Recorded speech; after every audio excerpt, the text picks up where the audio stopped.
You're all wrong about chapter 24, or maybe I'm the one who's wrong about chapter 24. Yeah, at the very least, that's what this discussion is really about. Chapter 24 of Boruto 2 Blue Vortex. Honestly, I'm confused and don't even know where to start, but yeah, it is what it is. I'm Nim, but please, help me fix the algorithm with a like and a sub. Thanks, guys. And after we saw how Boruto in chapter 23 decided to go to the battlefield to save Konohamaru, it was a decision that was beyond Boruto's prediction. But more precisely because Kawaki was late. Kashin Koji did initially tell Boruto that if he wanted to go to the battlefield, at the very least he should wait, because now was not the right time. However, after chapter 24 was released, the true mission and purpose were revealed. Boruto and Kashin Koji each had their own goals, but more precisely, Boruto's goal was completely outside of Kashin Koji's approval. You could even call it a small act of betrayal. Aside from the fact that Kawaki's arrival led to Yoda losing her life, Kawaki's arrival also forced Boruto to save Konohamaru and fight against Jura, which left Boruto cornered and unconscious. So in conclusion, because Kawaki was late coming to the Land of Wind, this was forced to make Boruto betray Koji for making the future more complicated. Yeah, even though at least one thing that became Kashin Koji's goal was achieved, namely awakening the power of Sarada Uchiha. But if we talk about Boruto's true goal, he simply wanted the mission in the Land of Wind to go smoothly without having to sacrifice anyone's life. Plus, to secure the Togodama and return it to the original place where the shinobi had been turned into trees. But what's actually the more interesting point here is Kawaki. What do you guys think? Was Kawaki being late just something normal? I mean, was it just an accident without any clear reason? I know, for most of you this might seem like something minor, right? But trust me, this could be another clue, one that we might have never imagined before, because Kawaki being late was actually the main root of the problem. Boruto was cornered until he passed out, and Yodo lost her life. And even if this reason sounds crazy, and for some people it's completely illogical and nonsense, in my opinion, Kawaki being late wasn't something without reason. Rather, it was a scenario that had already been planned out. In other words, Amado knows everything.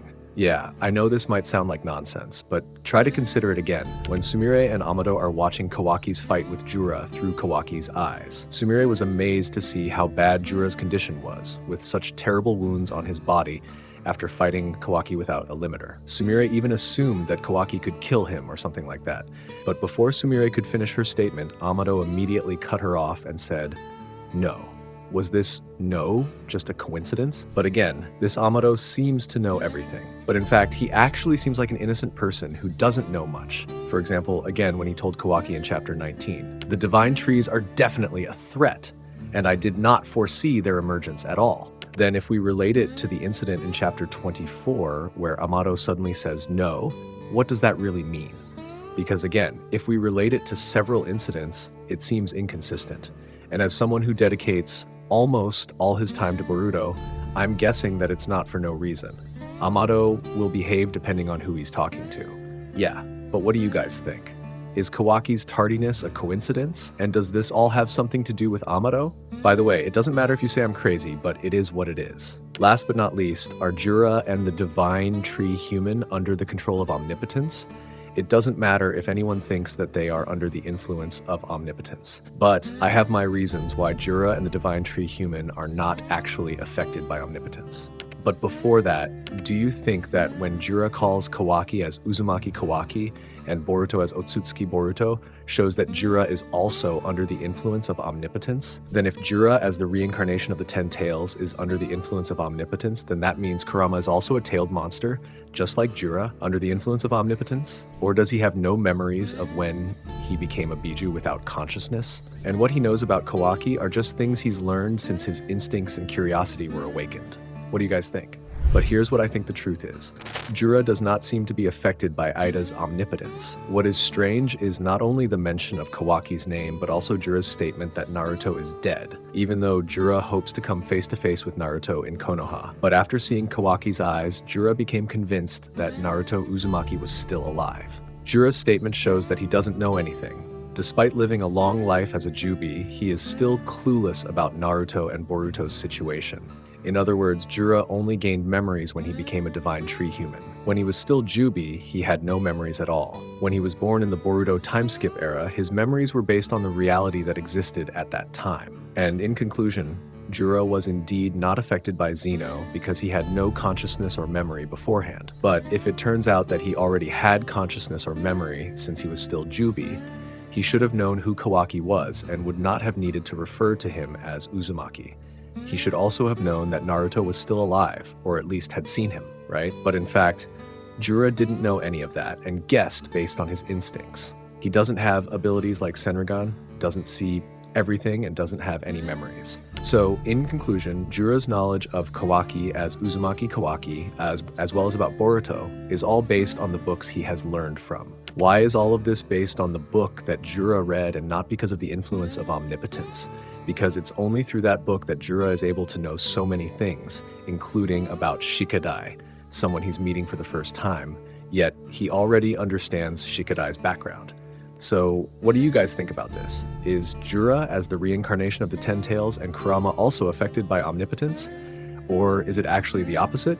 Because, once again, guys, of course this is also debatable because Jura was just born after the Omnipotence tragedy. But if the Biju are not affected, they should be aware. At the very least, Jura should know that Kawaki is the Ishiki vessel and Boruto is the Momoshiki vessel. But he still refers to Boruto as Otsutsuki and not referring to the fact that he is Naruto's son. But what do you think? I want to hear your opinion. And lastly, Kawaki realizes that right now, he's no match to defeat Jura. Even if he teams up with Boruto, they can only buy time to detect the metal symbol located in Konoha, not the one carried by Delta. And once again, not the one carried by Delta. Because the distance between Delta and Kawaki, I believe, isn't something that requires much time and serious concentration. The real objective is to teleport to Konoha. The farther the distance, the more time and concentration Boruto needs. And that's why, since Boruto is no longer using clones, Kawaki's role here becomes very important to support Boruto while he's focusing on detecting chakra within the metal object that is extremely far away.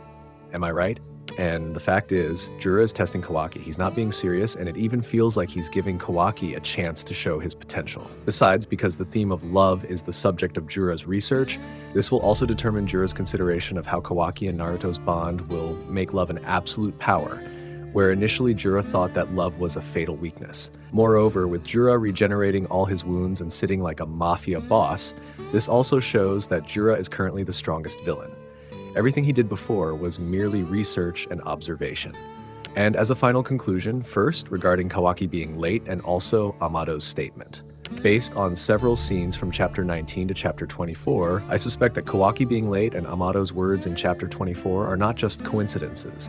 There are some hidden secrets and reasons that have not been revealed yet.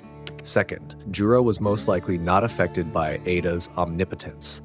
Everything he mentioned, including Kawaki as an Uzumaki, it was all based on the information in the book.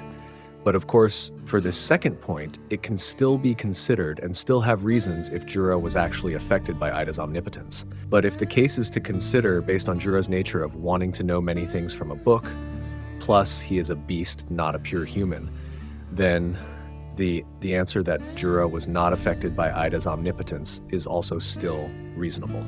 And yeah, at least that's just some of the points I explained, but if you have your own personal opinions and perspectives, let's discuss in the comments. Thanks for watching, like and subs, I'm Nim.